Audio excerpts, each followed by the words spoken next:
Bismillahirrahmanirrahim. Assalamu alaikum. Dear students of class 6, today I am going to have a class for you on English second paper, Unit 8, Punctuation and Capitalization. And this topics is related to your assignment. So at first we will discuss on punctuation and capitalization, and then I will give you some short suggestion how to write the assignment. Punctuation and capitalization. It is in your textbook, Unit 8, page number 72. At first we will know what is punctuation and what is capitalization. Punctuation, you know, in Bangla it is called Jyoti Chinno. For your better understanding, I will use both Bangla and English. বাংলায় আমরা বলি জ্যোতি চিহ্ন, ইংরেজিতে বলি punctuation. And what is this punctuation? এই পাংচুয়েশনটা কি? আমরা যখন কোনো ভাষা বলি বা লিখি তখন আমরা এক স্টেজ বলি না, বলার মাঝখানে আমরা কখনো থামি, কখনো সংক্ষিপ্ত সময়ের জন্য থামি, কখনো দীর্ঘ সময়ের জন্য থামি, কখনো জিজ্ঞেস করি, কখনো বিস্ময় প্রকাশ করি। বিভিন্নভাবে আমরা আমাদের আইডিয়াগুলোকে প্রকাশ করি এবং এইগুলো প্রকাশ করার জন্য আমাদের বক্তব্যের মাঝে মধ্যে আমরা কিছু চিহ্ন ব্যবহার করি এবং এই চিহ্নগুলাই হচ্ছে কি পাংচুয়েশন, আর বাংলায় যাকে আমরা বলি জ্যোতি চিহ্ন। তা চলো আমরা দেখি কি কি পাংচুয়েশন আমরা ব্যবহার করি। প্রথমে আমরা এরকম একটা চিহ্ন ব্যবহার করি যেটাকে আমরা বলি কমা। এই কমাটাকে আমরা যখন ইংরেজি লিখি তখন এই চিহ্নটাকে আমরা ব্যবহার করি। এখন কোথায় আমরা এই চিহ্নটা ব্যবহার করি? যখন আমরা আমাদের বক্তব্য প্রকাশ করি তখন সংক্ষিপ্তভাবে বক্তব্যের মধ্যে বা লেখার মধ্যে থামার জন্য আমরা কমায়ের ব্যবহার করি এবং সেটা ধারাবাহিকভাবে আমরা যখন কিছু প্রকাশ করি তখন বিভিন্ন নাউন প্রনাউন একাধিক পরপর উল্লেখ করার ক্ষেত্রে আমরা একটা নাউনের বা প্রনাউনের পরে একটা কমা ব্যবহার করি। যেমন রহিম, করিম and Hassan will go with me. আমরা একটা সেন্টেন্স লিখলাম, এর মধ্যে দেখো রহিম, করিম অ্যান্ড হাসান। তো আমরা এখানে রহিম এবং করিম দুইটা নাউন লিখেছি। এখন এই যে ধারাবাহিকভাবে আমরা যখন লিখবো তখন একটা লেখার পরে এখানে কি ব্যবহার করব? একটা কমা। তারপরে করিম, এখানে যেহেতু আমরা অ্যান্ড ব্যবহার করছি কাজে এখানে আর কমা ব্যবহার করছি না, এটাকে যুক্ত করার জন্য, এবং এখানে আমরা ধারাবাহিকভাবে প্রকাশ করার জন্য এটাকে আমরা ব্যবহার করি। এরকম তারপরে আরও আছে, যেমন আমরা যখন সেন্টেন্স লিখি সেন্টেন্সের অংশকে প্রকাশ করার জন্য কখনো কখনো আমরা কমা ব্যবহার করি। যেমন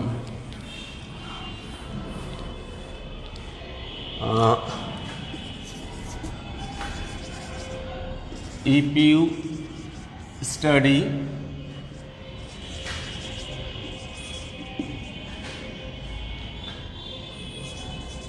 you will do better in the exam. দেখো এখানে if you study, it is one part of the sentence. You will do better in the exam, তুমি পরীক্ষায় ভালো করবে, এটা আর একটা অংশ। এখন এই সেন্টেন্সের একটা অংশকে আলাদা করার জন্য আমরা কি ব্যবহার করেছি? এখানে কমা ব্যবহার করেছি। এরকম ক্ষেত্রে আমরা কি ব্যবহার করি? কমা ব্যবহার করি। তারপরে যেমন ডেট লেখার ক্ষেত্রে আমরা ব্যবহার করি কমা। যেমন আমরা বলছি 22 নভেম্বর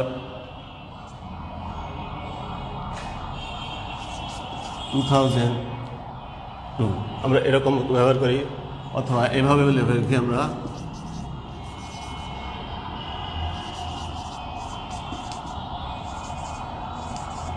অর্থাৎ একটা অংশকে আলাদা করার জন্য আমরা এখানে কমা ব্যবহার করি। তারপরে স্থানের নাম ব্যবহার করার ক্ষেত্রে আমরা দেখি যে ছোট জায়গা অর্থাৎ বড় জায়গার একটা অংশকে ছোট জায়গা হিসাবে আলাদা করার জন্য আমরা ব্যবহার করি। যেমন শি ইজ ফ্রম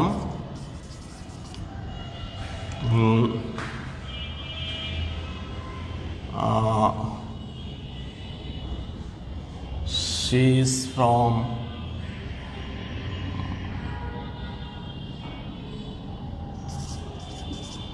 শ্রীপুর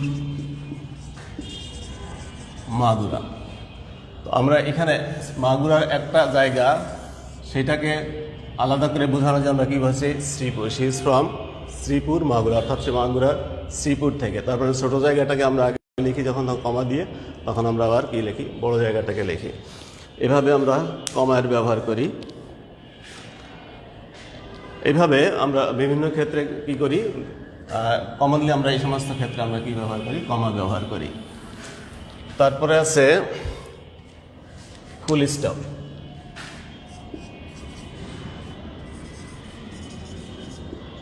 ফুল স্টপটা কি, জাস্ট একটা ফোঁটা ব্যবহার করি আমরা, এটা ফুল স্টপ। ফুল স্টপটাকে আমরা মেনলি কোথায় ব্যবহার করি, একটা সেন্টেন্সের যখন আমরা শেষ করি মেনলি এরকম ক্ষেত্রে আমরা ফুল স্টপ ব্যবহার করি। কিন্তু এটা ছাড়াও ফুল স্টপের আরও কিছু কিছু ব্যবহার আছে, যেমন অ্যাব্রিভিয়েশনের ক্ষেত্রে আমরা কি ব্যবহার করি। যেমন আমরা একটা সেন্টেন্সে লিখছিলাম এক্সাম, লিখে আমরা একটা ডট দিয়েছি, এখানে ফুল স্টপ। তার মানে এটাকে সংক্ষিপ্ত করে লেখার জন্য আমরা কি ব্যবহার করি, ফুল স্টপ ব্যবহার করি। অ্যাব্রিভিয়েশনের ক্ষেত্রে আমরা ব্যবহার করি, যেমন ইউএন, যেমন ইউনাইটেড নেশন। এরকম অ্যাব্রিভিয়েশনের ক্ষেত্রে আমরা কি সংক্ষিপ্ত একটা শব্দের সংক্ষিপ্ত ফর্ম ব্যবহার করার জন্য আমরা এখানে কি ব্যবহার করি, ফুল স্টপ ব্যবহার করি। মেনলি আমরা এরকম কিছু কিছু ক্ষেত্রে ব্যবহার করি। যেহেতু আমাদের সময় কম, অল্প সময়ের মধ্যে শেষ করতে হবে কাজে আমরা ডিটেলস বলবো না, আমরা মোটামুটি যেগুলো কমনলি ব্যবহৃত হয় সেইগুলো।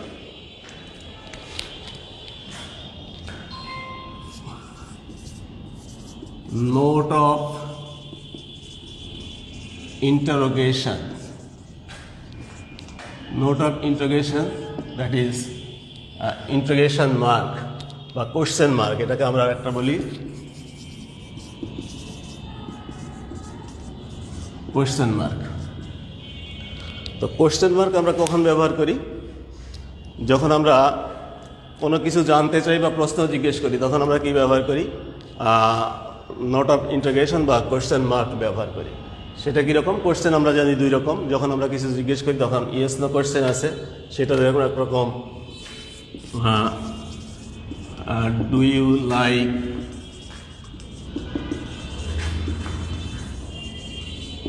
যেমন do you like learning English, এখানে আমরা কি একটা প্রশ্ন, এটা হলো ইয়েস নো কোশ্চেন। আর আবার যদি আমরা এরকম ব্যবহারি হোয়াট ডু ইউ লাইক, তুমি কি পছন্দ করো, কি বলে এটাকে ইয়েস ডব্লিউএস কোশ্চেনের ক্ষেত্রে আমরা এরকম ব্যবহার করি, প্রশ্নবোধক চিহ্ন ব্যবহার করি। তারপর আছে হলো note of exclamation.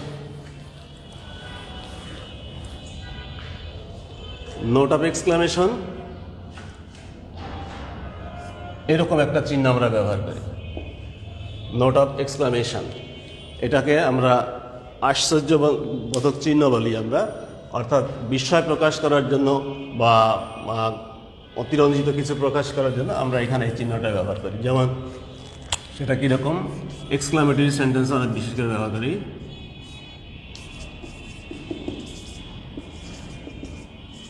What a nice bird, এটা সোজা হয়তো হবে, হোয়াট আ নাইস বার্ড, এরকম।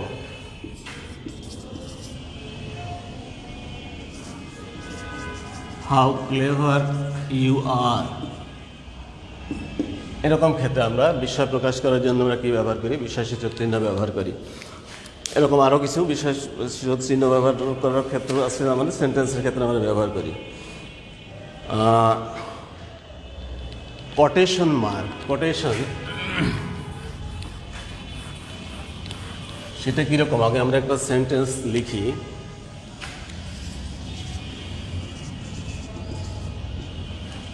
she said I don't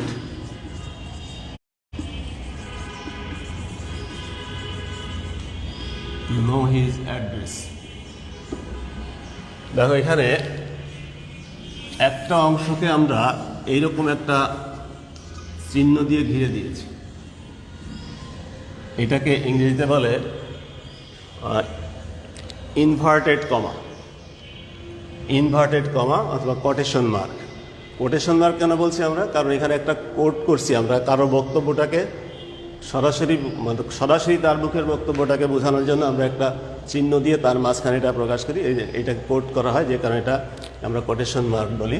এবং সেটা হলো অনেকটা এরকম, ইংরেজিতে যদি আমরা বলি একদিকে হলো 66 আর একদিকে হলো 99, যদিও আমরা ওই রকম বলি না, এরকম কোনোভাবে আমরা প্রকাশ করি আর কি। তো কথা হলো এখন কখন আমরা এটা ব্যবহার করব? যেমন আমি তোমাকে জিজ্ঞেস করলাম সে কি বলল, তখন তুমি তার উত্তর আমাকে বলছো সে বলল যে আমি এটা জানি না, আমি তার অ্যাড্রেস জানি না। তো এই যে আমি তার অ্যাড্রেস জানি না, এটা কার মুখের কথা? সে বলল, অর্থাৎ তার মুখের কথা। সরাসরি সে যেভাবে বলেছে সেই বক্তব্যটাকে আমরা এখানে কোট করেছি, যে কারণে এটাকে আমরা একটা কোটেশন মার্ক দিয়ে বা ইনভার্টেড কমা দিয়ে ঘিরে রেখেছি। এবং এরকম কারো বক্তব্যকে সরাসরি উপস্থাপন করার জন্য আমরা কি ব্যবহার করি? কোটেশন মার্ক ব্যবহার করি। আচ্ছা,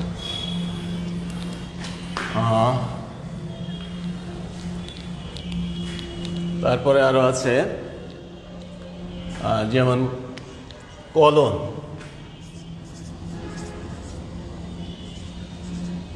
এরকম একটা চিহ্ন আমরা ব্যবহার করি, কলন। তো কলনটা আমরা সচরাচর ব্যবহার করি যে ক্ষেত্রে, সেটা হলো কোন একটা পূর্ণ বক্তব্য দেওয়ার পর, সেন্টেন্স লেখার পরে সেটা সম্বন্ধে আরও অতিরিক্ত কিছু ইনফরমেশন দিতে হয়, যদি দিতে হয়, তো সেই ক্ষেত্রে আমরা এই কলনটাকে ব্যবহার করি। যেমন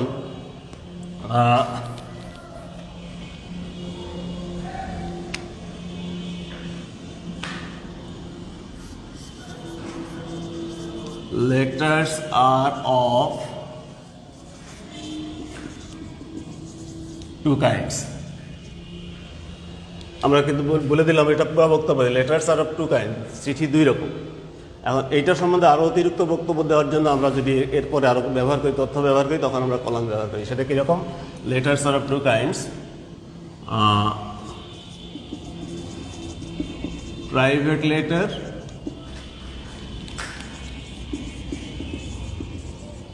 অফিসিয়াল লেটার।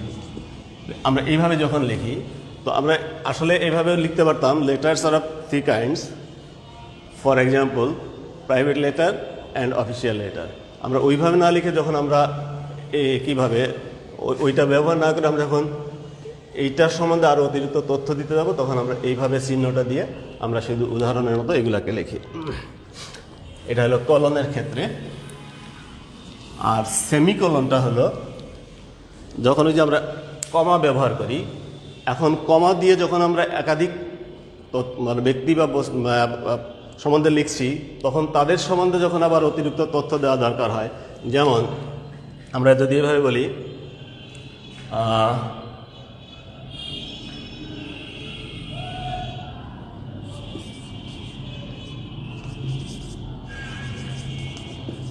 three members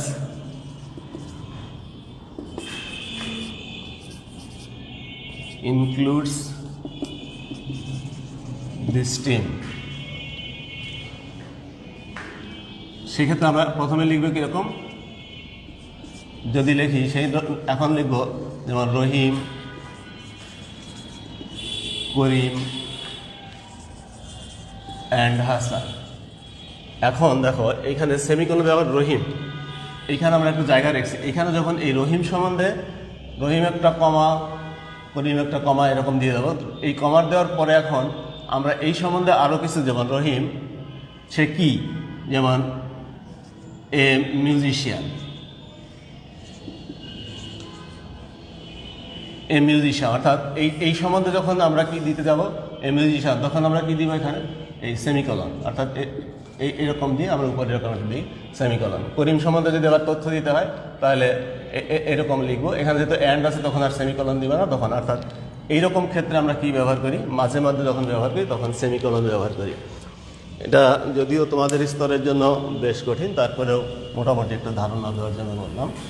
আরেকটা আছে অ্যাপোস্ট্রফি, আমরা ইংরেজিতে বলি apostrophe S.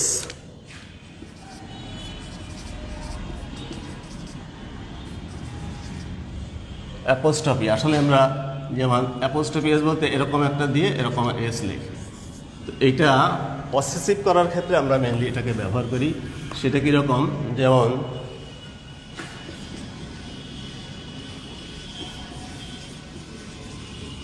The name of his father is K, suppose.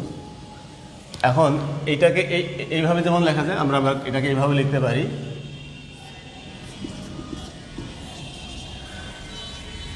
His father's name is কে। আমরা এইভাবে অ্যাপোস্ট্রফি দিয়ে এইভাবে লিখতে পারি, অর্থাৎ অফ এর ব্যবহারটাকে আমরা আরেকভাবে যখন পজিটিভ করি তখন অ্যাপোস্ট্রফি এস ব্যবহার করি। এটা একটা ব্যবহার। আর একটা ব্যবহার আছে যখন আমরা কন্ট্রাক্টেড ফর্ম লিখি, অর্থাৎ সংক্ষিপ্ত রূপ লিখি। যেমন আমরা কখনো কখনো লিখি আই অ্যাম, এটাকে কি লিখি অ্যাম। যেমন আই হ্যাভ, এটাকে আমরা কি লিখি আই হ্যাভ। যেমন শি উইল, সেটাকে আমরা কি লিখি শি